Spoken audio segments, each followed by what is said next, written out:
DNA daily NEET analysis ધોરણ 11નું chapter જે વણવો ઉત્સેચકોની જે રચના છે એ રચના આપણે અહીંયા સમજીશું. છેલ્લો આપણને ચેપ્ટરની અંદર જે ટોપિક આપેલો છે સહકારકો વિશે આપેલું છે.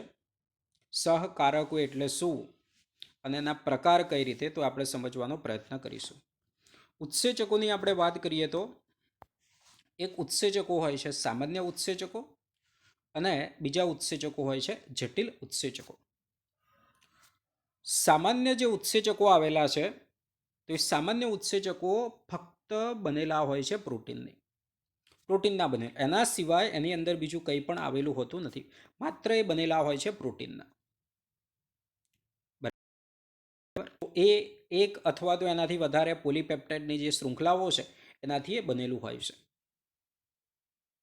બરાબર. હવે બીજા જે ઉત્સેચકો છે, ઉદાહરણ કહ્યું ટ્રિપ્સિન અને પેપ્સિન. બીજા ઉત્સેચકો તો કે જટિલ ઉત્સેચકો. જટિલ ઉત્સેચકો જે આવેલા હોય તો એ જટિલ ઉત્સેચકો જે અહીંયા આપણે બનેલા છે તો એ જટિલ ઉત્સેચકો જે બનેલા છે એ પ્રોટીન ભાગ અને બિન પ્રોટીન ભાગના બનેલા હોય છે. અને જટિલ જે આખો ઉત્સેચક છે એ ક્રિયાત્મક જે આખો ઉત્સેચક ક્રિયાત્મક છે એને આપણે કહેવામાં આવશે હોલો એન્ઝાઇમ. અને હોલો એન્ઝાઇમની અંદર બે ભાગ, એપો એન્ઝાઇમ અને કો એન્ઝાઇમ. તો હોલો એન્ઝાઇમમાં એપો એન્ઝાઇમ કે જે પ્રોટીનનો ભાગ છે અને બીજો બિન પ્રોટીન ભાગ કે જેને આપણે કો એન્ઝાઇમ તરીકે અહીંયા ઓળખવામાં આવે છે. તો આ યાદ રાખવાનું, હોલો એન્ઝાઇમ બરાબર એપો એન્ઝાઇમ વત્તા કો એન્ઝાઇમ. તો આ જે જટિલ ઉત્સેચક આવેલા છે એ જટિલ ઉત્સેચકની અંદર પ્રોટીનવાળો ભાગ તો એને આપણે કહેવામાં આવે એપો એન્ઝાઇમ અને એની સાથે જે બીજો બિન પ્રોટીનમય ભાગ જે જોડાતો હોય જેને આપણે કો એન્ઝાઇમ કહેવામાં આવે છે. અને આ કો એન્ઝાઇમ બિન પ્રોટીનનો ભાગ એનસીઈઆરટીની બુકમાં આપણને સહકારક લખ્યું. તો આ સહકારક એ ઉત્સેચકની ક્રિયાશીલતા માટે ખૂબ જ જરૂરી છે. અને જો આ બિન પ્રોટીન ભાગને ઉત્સેચકમાંથી આપણે દૂર કરવામાં આવે તો ઉત્સેચક એ અક્રિયાશીલ બનતો હોય છે, ઉત્સેચક પોતાનું કામ કરી શકવાનો નથી.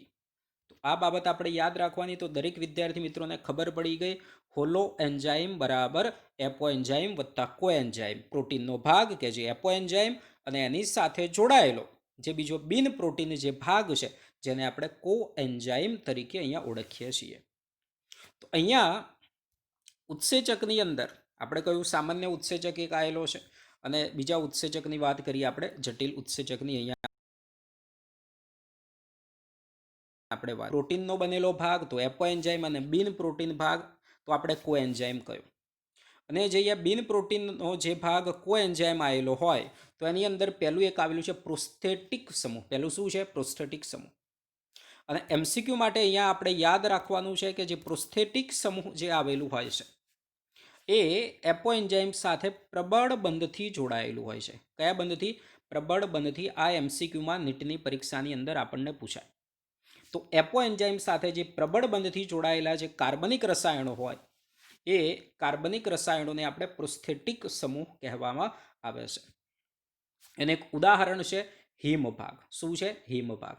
આપણે હમણાં એનસીઈઆરટીનું આગળ જોઈએ છીએ તો એમાં તમને ખબર પડશે કે હાઇડ્રોજન પેરોક્સાઇડને ઓક્સિજન અને પાણીમાં વિખંડન કરતો જે ઉત્સેચક પેરોક્સાઇડેજ અને કેટાલેજ છે તો એની અંદર હિમ જે ભાગ છે એ હિમ ભાગ એની અંદર પ્રોસ્થેટિક સમૂહ તરીકે હોય ને ઉત્સેચકની ક્રિયાશીલતા માટે મહત્વનું છે. બીજું આપણે કહ્યું અહીંયા સહઉત્સેચક. સહઉત્સેચક જે આવેલો હોય તો એનું હંગામી જોડાણ હોય છે. એપો એન્ઝાઇમ સાથેનું જોડાણ હંગામી. અહીંયા અંડરલાઇન પણ કરી રાખી છે, જે બાબતો આપણે પરીક્ષાની અંદર યાદ રાખવાની. સહઉત્સેચક એપો એન્ઝાઇમ સાથેનું જે જોડાણ છે ક્ષણિક હોય છે, હંગામી જોડાણ હોય છે. અને સહઉત્સેચકો તરીકે મુખ્ય જે રાસાયણિક ઘટક તો કે ઘણા બધા વિટામિન છે. એનએડી છે, એનએડીપી છે, બરાબર, એફએડી, એફએમએન છે. એનએડી અને એનએડીપી વિટામિન નિયાસિન ધરાવે છે. એફએડી અને એફએમએન વિટામિન રિબોફ્લેવિનના વ્યુત્પન્ન છે. બરાબર. તો આ એની અંદર આવેલું હોય છે. અને ત્રીજું જે આપણે અહીંયા કહીએ છીએ તો ત્રીજું આવેલું હોય છે ધાતુ આયન. ત્રીજું કોણ આવેલું છે અહીંયા? ધાતુ આયન. ધાતુ આયનમાં પણ આપણે ખાસ યાદ રાખવાનું છે કે ધાતુ આયન ઉત્સેચકનું જે એક્ટિવ સાઇટ હોય, ઉત્સેચકનું જે સક્રિય સ્થાન છે, એ સક્રિય સ્થાનની જે પાર્શ્વીય બાજુની જે શૃંખલાઓ હોય એની સાથે સહસંયોજક બંધ બનાવે. કયો બંધ બનાવે? સહસંયોજક બંધનું નિર્માણ એ કરે છે. તો આ અહીંયા આપણે યાદ રાખવાનું. તો પ્રોસ્થેટિક સમૂહ પ્રબળ બંધથી જોડાયેલું છે. સહ ઉત્સેચક એપોએન્જાઇમ સાથેનું જોડાણ ક્ષણિક છે. ધાતુ આયનની આપણે વાત કરીએ તો એ એની જે પાર્શ્વીય શૃંખલાઓ સાથે સહસંયોજક બંધ બનાવે છે. અને એ જ સમયગાળા દરમિયાન એ જે પણ પ્રક્રિયક હોય કે જેના ઉપર એને કામ કરવાનું છે એની સાથે પણ એક અથવા તો એનાથી વધુ સહસંયોજક બંધ એ બનાવતું હોય છે. અહીંયા મેં માત્ર 2 ઉદાહરણ લખ્યા, જેમ કે Zn+2 તો કે કાર્બનિક એનહાઇડ્રેજ માટે જવાબદાર છે. એના સિવાય નાઇટ્રોજનેજ માટે વેનેડિયમ જવાબદાર છે. ફોસ્ફેટેજ માટે મેંગેનીઝ જરૂરી છે. આંતરીય ઉત્સેચકો છે એના માટે મોલિબ્લેન્ડનમ જરૂરી છે. Cu+2 તો કે નાઇટ્રોજનેજ માટે જરૂરી છે. ઇનોલેજ પ્રકારના ઉત્સેચકો હતા. ખનિજ પોષણના ચેપ્ટરમાં પણ આપણને એનું આપેલું હતું. બરાબર. તો આ આપણે અહીંયા જે ઉત્સેચકોના બંધારણની અંદર જે સહકારકો આવેલા છે એ આપણે અહીંયા સહકારકો જે છે એ સહકારકોની આપણે વાત અહીંયા કરી છે. હવે આપણે એનસીઆરટીની તો આપણે અહીંયા એનસીઆરટીની બુક પ્રમાણે જોઈશું તો આપણને અહીંયા ખબર પડશે. બરાબર. જે આપણે વાત કરીએ જ સહકારકોની આપણે જે બરાબર તો કે જે ઉત્સેચકની વાત આપણે કરી તો ઉત્સેચક એ એક અનેક પોલીપેપ્ટાઇડ શૃંખલાથી હોય છે.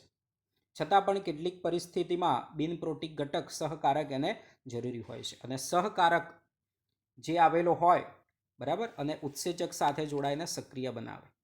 અને ઉત્સેચકનો જે પ્રોટીનવાળો જે ભાગ હોય એને આપણે કહેવામાં આવે છે એપો એન્ઝાઇમ. અને બિન પ્રોટીન જે ભાગ હોય જેને આપણે કહેવામાં આવે છે કો એન્ઝાઇમ. સહકારકના આપણે જે આગળ જોઈ ગયા ત્રણ પ્રકાર છે. પ્રોસ્થેટિક સમૂહ, સહઉત્સેચક અને ધાતુ આયન એની અંદર આવેલું છે. પ્રોસ્થેટિક સમૂહની આપણે વાત કરીએ તો કાર્બનિક રસાયણો હોઈ શકે છે, અકાર્બનિક પણ હોઈ શકે છે. અને અહીંયા ખાસ યાદ રાખવાનું કે જે પ્રોસ્થેટિક સમૂહ છે એ એપો એન્ઝાઇમ સાથે પ્રબળ બંધથી જોડાયેલું હોય છે. અને અહીંયા એક આપણને ઉદાહરણ આપેલું છે જે આપણે કહ્યું કે પેરોક્સાઇડેજ અને કેટાલેજ જે હાઇડ્રોજન પેરોક્સાઇડને ઓક્સિજન અને પાણીમાં વિખંડન કરે છે. તો આ જે પેરોક્સાઇડેજ અને કેટાલેજ જે આવેલું છે એમાં પ્રોસ્થેટિક સમૂહ તરીકે હિમ હોય છે. શું હોય છે? હિમ હોય છે. તો આ આપણે યાદ રાખવાનું છે. બીજું આપણે જોઈએ તો સહ ઉત્સેચક જે આવેલા હોય બરાબર એ કાર્બનિક રસાયણો છે. એમનું જે એપો એન્ઝાઇમનું જે જોડાણ છે આપણને આપણું ક્ષણિક હોય છે. કેવું હોય છે? ક્ષણિક હોય છે. અને જ્યારે ઉત્પ્રેરણની જે ક્રિયાવિધિ થતી હોય એ દરમિયાન એ બનતું હોય છે અને સહકારક તરીકે વર્તતા હોય છે. સહ ઉત્સેચક મુખ્ય રાસાયણિક ઘટક વિટામિન હોય છે. આ યાદ રાખવાનું પૂછાય. જેમ કે સહ ઉત્સેચક નિકોટિનિમાઇડ એડેનાઇન ડાયન્યુક્લિયોટાઇડ, એનએડી અને એનએડીપી વિટામિન શું ધરાવે છે? નિએસિન ધરાવે છે. એફએડી અને એફએમએન વિટામિન રિબોફ્લેવિનના વ્યુત્પન્ન હોય છે. બીજું આપણે તો કે ઘણા જે ઉત્સેચકો તો કે એમને ધાતુ આયનની આવશ્યકતા હોય છે. અને ધાતુ આયનની આપણે વાત કરી તો ઉત્સેચકનું જે સક્રિય સ્થાન હોય તો ઉત્સેચકના સક્રિય સ્થાન સાથે એ સહસંયોજક બંધથી જોડાયેલા હોય છે. અને એ જ સમયે ઉત્સેચકના સક્રિય સ્થાન સાથે સહસંયોજક બંધથી જોડાયા અને એ જ સમયે એકથી વધુ સહસંયોજક બંધ વડે પ્રક્રિયાર્થી સાથે પણ જોડાયેલા હોય છે. જેમ કે પ્રોટ્યોલાઇટિક ઉત્સેચક પેપ્ટિડેજ માટે ઝીંક જરૂરી છે. કાર્બનિક એનહાઇડ્રેજ માટે ઝીંક જરૂરી કયું છે? ફોસ્ફેટેજ માટે મેંગેનીઝ, ટાયરોસિનેજ માટે કોપર જરૂરી છે. આંતરીય ઉત્સેચક માટે મોલિબ્લેન્ડનમ જરૂરી છે. અને જો આ ઉત્સેચક પરથી આપણે જે 3 સહકારકો કયા એને જો અલગ કરવામાં આવે તો એની જે ઉત્સેચકની જે ક્રિયાશીલતા છે એ ક્રિયાશીલતા સમાપ્ત થઈ જાય છે. એટલે ઉત્સેચકની ક્રિયાશીલતાની અંદર આ ખૂબ જ સહકારકે ભૂમિકા ભજવતા હોય છે. તો અહીંયા આપણે જે ઉત્સેચકો એના જે સહકારકો શું છે એના પ્રકારની આપણે વાત કરી તો આ બરાબર આપણે યાદ રાખવાનું. ઉત્સેચકોની અંદરથી નીટની પરીક્ષાની અંદર MCQ આ વખતે પૂછાઈ શકે અથવા તો આવનારી પરીક્ષાઓની અંદરથી પૂછાઈ શકે છે. કેમ કે આગળના ટેબલોમાંથી MCQ પૂછાઈ ગયેલા છે. પછી આપણે જે ડીએનએનું આવવાનું પ્રોટીન એમિનો એસિડ એના એમસીક્યુ પૂછાઈ જાય છે. તો ઉત્સેચકવાળો જે ટોપિક છે આપણે ખૂબ જ મહત્વપૂર્ણ છે આ પરીક્ષા માટે નીટની અને નીટની આવતી પરીક્ષા માટે. તો આ બરાબર આપણે બુકમાં જે આપેલું છે ખાસ આપણે યાદ રાખવાનું. ચેનલને સબસ્ક્રાઈબ કરો, શેર કરો, ગુજરાતી માધ્યમના વિદ્યાર્થીઓને મોકલો. અને તમારે જે ટોપિકો જે ચેપ્ટરના તમારે રિવિઝન કરવાની જરૂર હોય તો એ તમે જણાવો, તો એ ટોપિકો પણ આપણે રિવિઝનની અંદર લઈએ. Thank you.